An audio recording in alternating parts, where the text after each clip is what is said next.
and it is now time for what we call the big story. And you'd have heard me make mention of it earlier. What is happening in Grand Cayman? Everyone here in Jamaica and around the world wants to know. We send shout-outs to our friends in Georgetown and all of these wonderful areas, West Bay, Bodden Town, East End, places like North End, all of these North Side. We say good morning to our friends in Grand Cayman. And yes, they're having a bit of a crisis in government. And they're facing a crisis as they wake this morning because 4 key members of the government have resigned.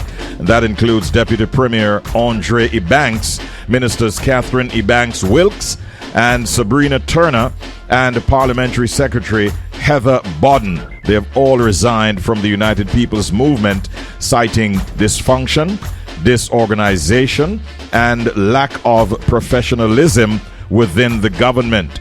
This move has left the ruling coalition without a working majority and naturally raises the prospect of an early general election to take place in Grand Cayman. This morning we're joined by senior journalist at the Cayman Compass, Reshma Ragoonath, who's our very special guest. Good morning, Reshma. How are you doing today? Good morning. I'm great. Thank you. How is our beautiful Jamaica? Jamaica is bright and sunshine, and the sun is out in its glory, and we're looking at a great day today. How is Cayman? No sign of rain at this early hour. Nice and cool? It's very cool. We do have some clouds, metaphorically and above in the skies as well. So yes, Cayman is all any kind of weather. All right, I understand. Been there so many times. I haven't been there in a while, though, but I do intend to get back to Cayman sometime soon. Now, Reshma, I'd like for you, as best as you possibly can, to sort of explain to my listeners the origins of the recent issues leading up to the resignations. What was like the tipping point as far as you see? Well, to be honest, Richie, there's so many examples of to point to that may have been the tipping point, but in terms of like a clear, defined one thing that pushed this over the edge, it's hard to say. We've heard for months that there's been a lot of infighting, disagreements within the administration. As you know, we had a change of sorts last November when there was a no confidence vote with the then Wayne Panton, stepping aside, and then the creation of this coalition, the UPM. Yes. Now, in terms of what happened yesterday, to be honest, it was a surprise, top secret, some would say, because nobody had seen this coming, even us on the political landscape that watch movements. So when the announcement came early in the morning, chatter started. We were only hearing three resignations, and then there were 4. Obviously, it is a very turbulent time for the country. There's a lot of concern. The administration, as you said, is a minority right now. It does not have the majority to take us forward, to take its political agenda forward, its legislative agenda forward. So everyone is just basically watching and waiting. We've had instances of earlier this year when it came to proposed changes of the National Conservation Law. Though government did not come out openly and say what those changes were, we knew by the statements that were being made on the grapevine, for want of a better description. There were members in the government that were not happy with it. Some saying it went too far, some saying it didn't go far enough. So obviously there was clear divide on that issue. The environment is one of our biggest issues here in the Cayman Islands. As you know, we've suffered with the recent storms and the storm surges wreaking havoc on our shoreline, which, further increases the island's urgency when it comes to protecting our environment, protecting our biggest asset, which is, of course, 7 Mile Beach. So it is a very topical issue here.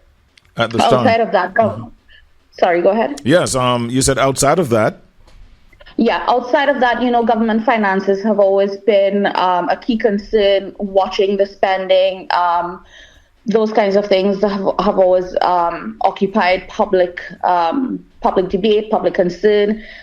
Just last week, if my memory is kind of kind of failing me right now. No coffee yet, but one of the government backbenchers came out. Mr. McKeever Bush, a former premier, came out, and he announced that he was forming a non-profit organization for a better Cayman, and he was, talking with some of the government members to, contest the upcoming elections, which we're expecting in April. Of course, now with the situation, that may be expedited depending on what transpires within the next couple of hours. We're still waiting to hear from the Premier. She has not made a public statement. The governor has come out and sent a holding statement yesterday morning after the announcement of the resignation of the ministers and the parliamentary secretary. So we're still waiting.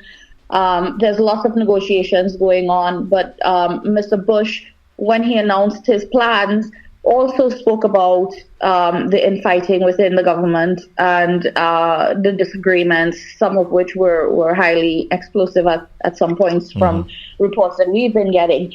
So it's kind of, though a surprise, it's somewhat expected that it would break at some point. It was just a matter of time and timing. So we just have to wait and see what the next. Today's going to be a very important. Yeah, today's going to be a very, very important day there. You have mentioned that the governor has spoken, and no doubt will be facilitating meetings even today with the remaining members of the government.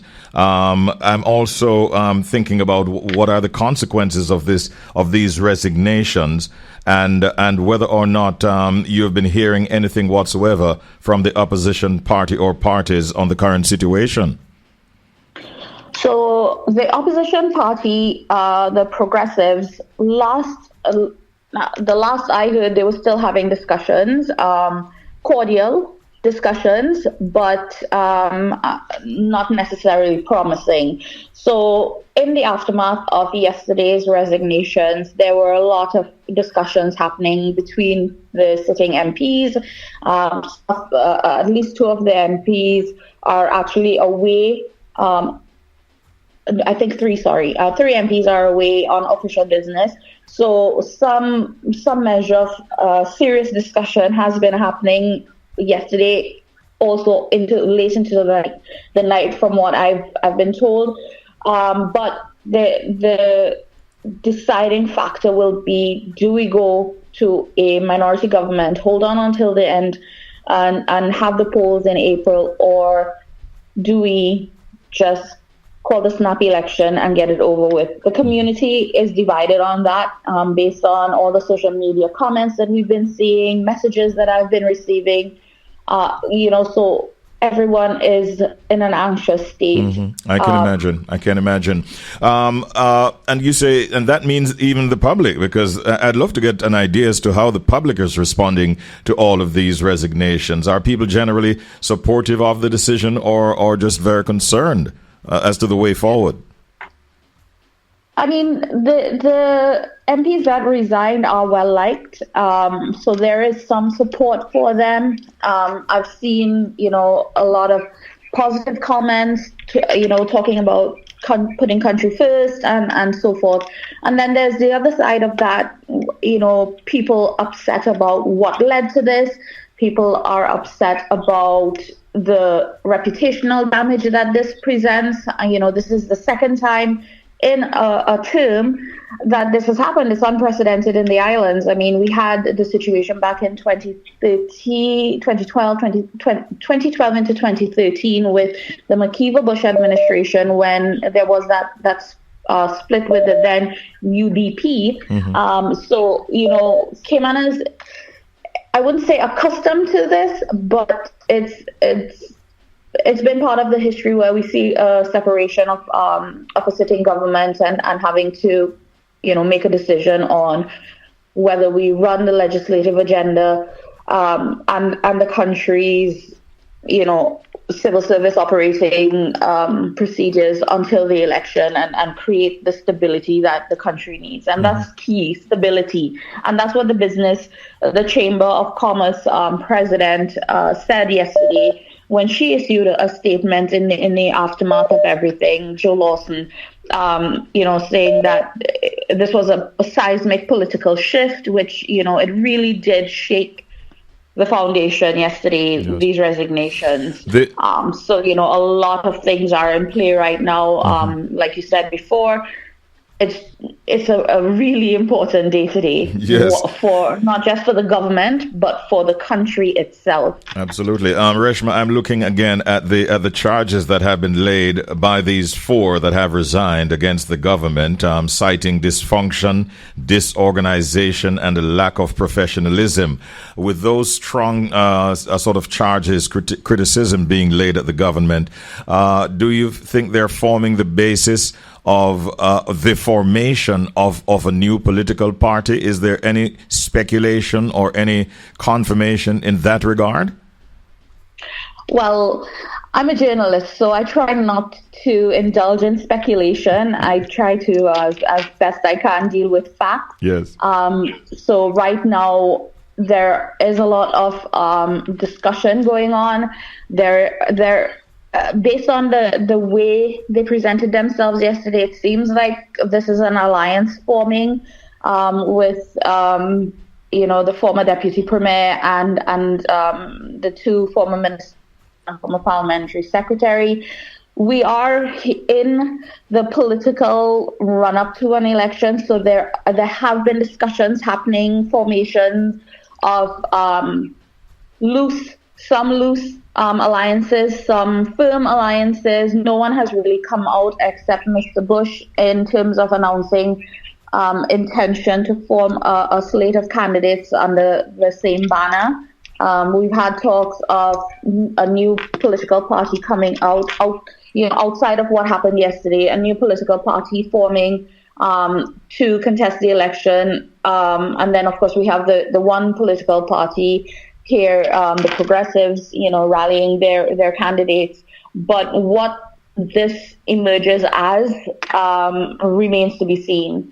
It's still very early days in terms of determining whether they are a political party or just an alliance of MPs with one vision. What this entire thing presents, though, is the question about independence, running an administration effectively, and it brings the party system back into this, the discussion. So we just have to, like I said, wait and see what emerges. Nothing has been confirmed in terms of a political party between the 4 MPs or on a political alliance platform. Yes. So we'll have to wait and see. Everybody's keeping their cards close at this point. Time will tell. Now, I know it's just yesterday that this crisis developed, but have you seen or heard of any reaction coming in from the international community to the instability that's taking place right now in the government in Grand Cayman?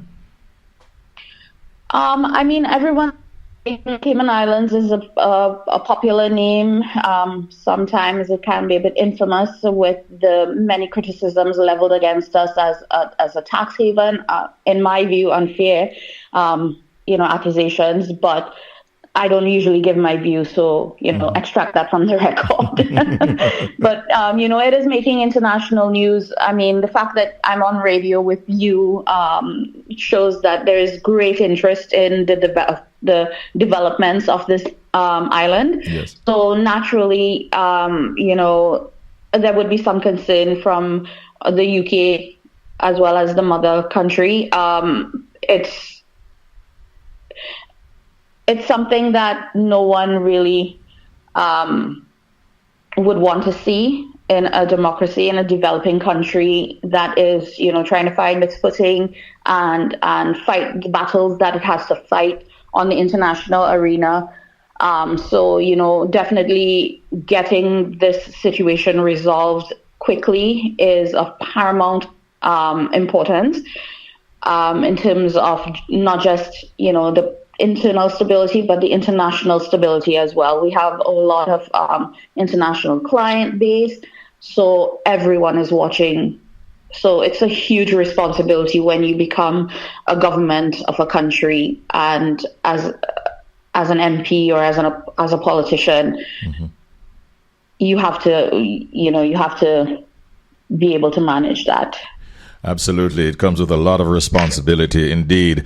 Reshma, it really was a pleasure talking with you this morning, giving us so much information as to what's going on in Grand Cayman, where you are based. And I'd like to commend you on all the work that you have been doing over the years, now as senior journalist with the Cayman Compass. Thanks for your time. Thanks for the information you shared. And we'll definitely stay in touch as we monitor developments in Grand Cayman. I wish you a great day and a wonderful weekend. And we hope to talk again soon. Absolutely. Thank you so much for giving me the opportunity, and thank you for giving me the chance to say hello to all my Jamaican friends out there. It was a pleasure, and hopefully we can have a conversation on something a lot more happier on the next occasion. Yes, I look forward to that as well, and you can go and have your coffee now, all right? Thank you. I hope I said something that was remotely of sense. Coffee. Everything you said was made a lot of sense, even before your coffee. Have a great day. Much love. All right. Thank you. Take care. Bye-bye. Take care. Reshma Ragoonath, ladies and gentlemen, senior journalist at the Cayman Compass, my very special guest in The Big Story. And I tell you, it's a really big story coming out of the Cayman Islands, as this move by four key government players now means that the ruling coalition is without a working majority, and this raises the prospect of an early general elections and other challenges that the minority government would in fact face. And so with all the meetings that are scheduled today, we definitely want to stay on top of this particular story as we say hello once again to our friends in Grand Cayman. Hope that this matter gets resolved very, very soon.